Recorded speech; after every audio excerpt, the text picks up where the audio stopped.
दोस्तों, पूरे भारत में भोले भंडारी यानी भगवान शिव के अनेकों मंदिर हैं, जिनमें से कुछ के बारे में तो हम सभी जानते हैं, लेकिन आज मैं आपको भगवान महादेव के 5 ऐसे रहस्यमय मंदिरों के बारे में बताने जा रहा हूं, जिसके बारे में आपने शायद ही सुना होगा और जिनके बारे में आप जानकर हैरान रह जाएंगे। तो चलिए शुरू करते हैं। और अब तक आपने हमारा चैनल सब्सक्राइब नहीं किया है तो चैनल को सब्सक्राइब करके बेल बटन दबाएं, साथ ही कमेंट बॉक्स में जय महादेव जरूर लिखें। दोस्तों, पहला मंदिर है स्तंभेश्वर महादेव मंदिर। यह मंदिर अरब सागर के बीच कैम्बे तट पर स्थित है। 150 साल पहले खोजे गए इस मंदिर का उल्लेख महाशिव पुराण में रुद्र संहिता में मिलता है। इस मंदिर के शिवलिंग का आकार 4 फुट ऊंचा और 2 फुट के व्यास वाला है।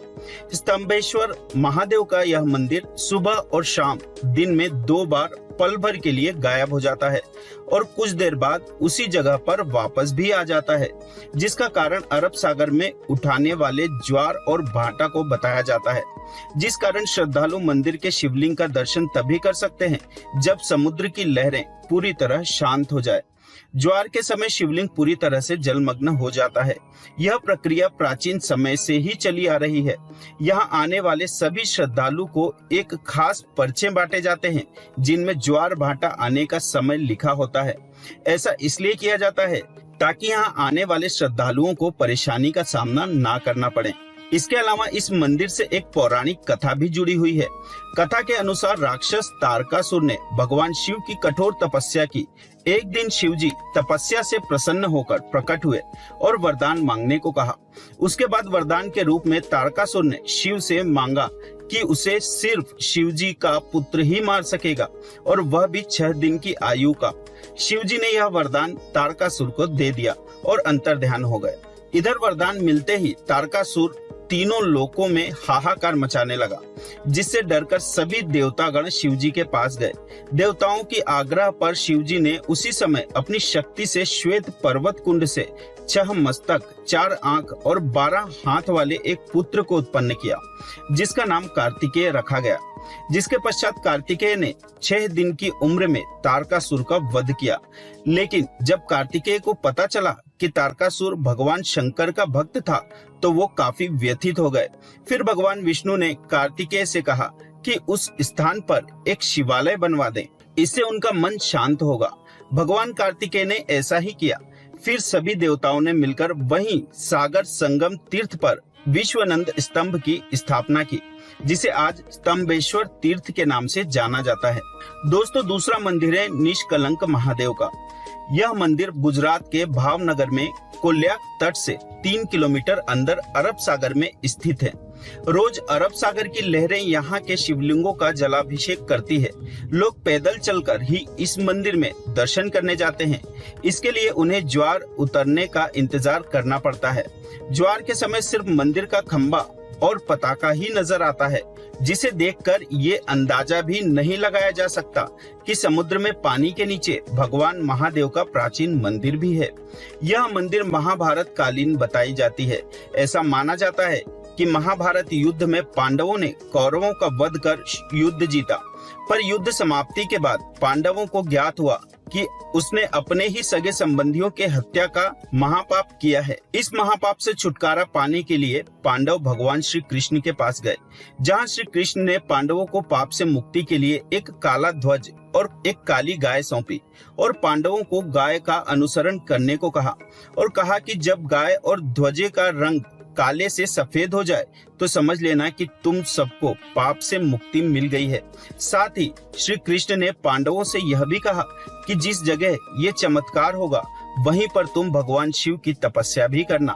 पांचों भाई भगवान श्री कृष्ण के कहे अनुसार काली ध्वजा हाथ में लिए काली गाय के पीछे पीछे चलने लगे। इसी क्रम में वो सब कई दिनों तक अलग अलग जगह पर गए, लेकिन गाय और ध्वज का रंग नहीं बदला। पर जब वो गुजरात में स्थित कोलियाक तट पर पहुँचे तो गाय और ध्वजा का रंग सफेद हो गया। इससे पांचों पांडव भाई बड़े खुश हुए और वहीं पर भगवान शिव का ध्यान करते हुए तपस्या करने लगे। भगवान भोलेनाथ उनके तपस्या से खुश हुए और पांचों पांडव को लिंग रूप में अलग अलग दर्शन दिए। वहीं पांचों शिवलिंग अभी भी स्थित है। पांचों शिवलिंग के सामने नंदी की प्रतिमा भी है। पांचों शिवलिंग एक वर्गाकार चबूतरे पर बने हुए हैं तथा ये कोलियाक समुद्र तट से पूर्व की ओर 3 किलोमीटर अंदर अरब सागर में स्थित है। इस चबूतरे पर एक छोटा सा पानी का तालाब भी है जिसे पांडव तालाब कहते हैं।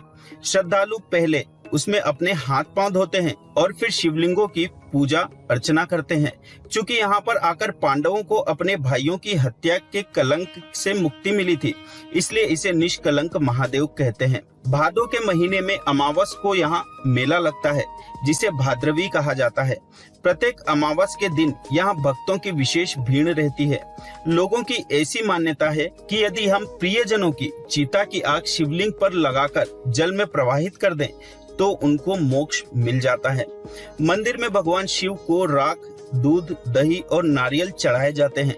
सालाना प्रमुख मेला भाद्रवी भावनगर के महाराजा के वंशज के द्वारा मंदिर की पताका फहराने से शुरू होता है और फिर यही पताका मंदिर पर अगले 1 साल तक फहरता है। दोस्तों, तीसरा मंदिर है अचलेश्वर महादेव मंदिर। अचलेश्वर नाम से भारत में महादेव के कई मंदिर हैं, लेकिन राजस्थान के धौलपुर में स्थित अचलेश्वर महादेव मंदिर बाकी सभी मंदिरों से अलग है। यह मंदिर राजस्थान और मध्य प्रदेश की सीमा पर स्थित है, जो चंबल और बीहड़ों के लिए प्रसिद्ध है। भगवान अचलेश्वर महादेव का यह मंदिर इन्हीं दुर्गम बीहड़ों के बीच स्थित है। इस मंदिर का शिवलिंग, जो दिन में 3 बार रंग बदलता है, सुबह में शिवलिंग का रंग लाल हो जाता है, दोपहर में केसरिया और जैसे जैसे शाम होती है शिवलिंग का रंग सांवला हो जाता है। इन रंगों के बदलाव के रहस्य को कोई नहीं जानता। अचलेश्वर महादेव का यह मंदिर भी काफी प्राचीन है, क्योंकि मंदिर का यह इलाका डाकुओं से प्रसिद्ध था, जिस वजह से यहाँ कम श्रद्धालु आते थे। साथ ही यहाँ तक पहुँचने का रास्ता बहुत ही पथरीला और उबड़ खाबड़ था। पर जैसे जैसे भगवान के बारे में लोग जानने लगे, यहाँ पर भक्तों की भीड़ जुटने लगी। इस शिवलिंग की एक और अनोखी बात यह है कि इस शिवलिंग की छोर का आज तक कोई पता नहीं चला पाया। कहते हैं बहुत समय पहले एक बार भक्तों ने शिवलिंग की गहराई को जानने के लिए इसकी खुदाई की, पर काफी गहराई तक खोदने के बाद भी इसके छोर का पता नहीं चला। अंत में भक्तों ने इसे भगवान का चमत्कार मानते हुए खुदाई बंद कर दी। भक्तों का मानना है कि भगवान अचलेश्वर महादेव भक्तों की सभी मनोकामना पूरा करते हैं। दोस्तों, चौथा मंदिर है लक्ष्मेश्वर महादेव मंदिर। ऐसा माना जाता है कि इस मंदिर की स्थापना भगवान राम ने खड़ और दूषण के वध के पश्चात अपने भाई लक्ष्मण के कहने पर की थी। लक्ष्मेश्वर महादेव मंदिर के गर्भगृह में एक शिवलिंग है, जिसकी स्थापना स्वयं लक्ष्मण ने की थी। इस शिवलिंग में 1 लाख छिद्र है, इसलिए इसे लक्ष्य लिंग भी कहा जाता है। इस लाख छिद्रों में से एक छिद्र ऐसा है जो कि पातालगामी है, क्योंकि उसमें जितना भी जल डालो वह सब उसमें समा जाता है। लेकिन एक छिद्र अक्षय कुंड है, क्योंकि उसमें जल हमेशा ही भरा रहता है। लक्ष्य लिंग पर चढ़ाया गया जल मंदिर के पीछे कुंड में भी चले जाने की मान्यता है, क्योंकि कुंड कभी सूखता नहीं। लक्ष्य लिंग जमीन से करीब 30 फीट ऊपर है और इसे स्वयंभू लिंग भी माना जाता है। दोस्तों, 5वां मंदिर है बिजली महादेव मंदिर। भगवान शिव के अनेकों अद्भुत मंदिरों में से एक है हिमाचल प्रदेश के कुल्लू में स्थित बिजली महादेव मंदिर। कुल्लू का पूरा इलाका बिजली से जुड़ा हुआ है।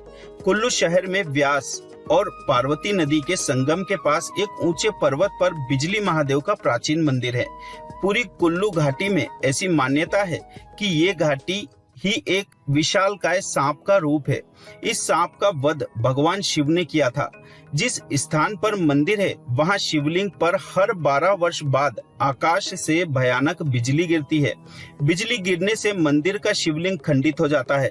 यहाँ के पुजारी खंडित शिवलिंग के टुकड़े को एकत्रित कर मक्खन के साथ इसे जोड़ देते हैं। कुछ समय बाद ही शिवलिंग ठोस रूप में परिवर्तित हो जाता है।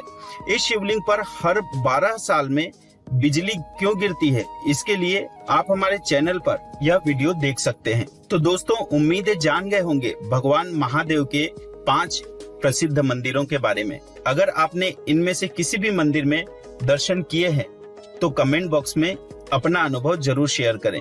तो दोस्तों, अगर आपको वीडियो पसंद आया हो तो वीडियो को लाइक करें। साथ ही अगर आप हमारे चैनल पर पहली बार आए हैं तो चैनल को सब्सक्राइब करके बेल बटन दबाएं, ताकि हर वीडियो का नोटिफिकेशन आपको सबसे पहले मिले।